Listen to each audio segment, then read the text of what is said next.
Look, 2 hours ago ay proud na ibinahagi ng Grammy Museum sa kanilang Facebook ang mga photos ng SB19 ang kanilang naging ganap doon.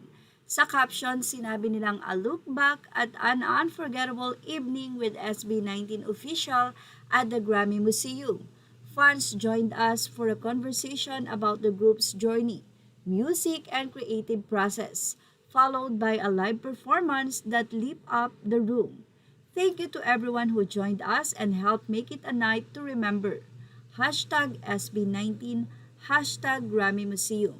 At alam nyo ba na nagtala din ng kasaysayan ng SB19 sa Grammy Museum dahil 4 na beses pong naglabas ng ticket ang nasabi nga pong event at 4 times din itong nag-sold out in a minute. Bago pa man magtanghal ang SB19 sa Lollapalooza, ay naimbitahan nga sila na magtanghal sa Grammy Museum at kumanta sila ng 2 awitin na talaga namang ang mga fans ay sobrang masayang-masaya dahil napakalapit nila sa kanilang mga mahal na 5. Mula sa mga fans, narito ang kanilang naging say sa naging pahayag na iyan ng Grammy.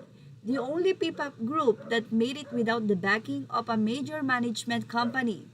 They work their way to success through hard work, stay humble despite their achievements, and are supported by a respectful and kind fandom.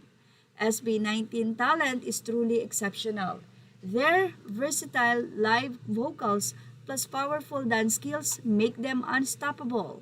But once you learn their backstory, you love them even more.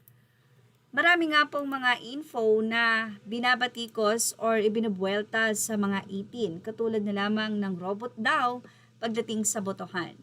Mula kay Scandinavian 18, sinabi niyang, we've been getting a lot of accusations that we're robots voting 24/7. Sorry to disappoint, but we're very much human. We don't really show our faces on threads. But here's proof, we were literally sitting down voting for SB19 at our friend's yacht party. Our friend kept taking pictures because they thought it was the funniest thing ever. Also, when the Grammy Museum, while Sock's first speech and Lollapalooza happened, we can't vote, busy screaming our lungs out. Nordic fans. Hindi maikakaila na iba talaga ang samahan ng 18. Actually, kahit hindi sila magkakakilala kapag nagkita-kita sila sa event ng SB19, ay grabe, para po silang magkakakilala since birth. At yan ang ating showbiz snap update. Images are all credit to the rightful owners. Please like, share, and subscribe. Thank you for watching.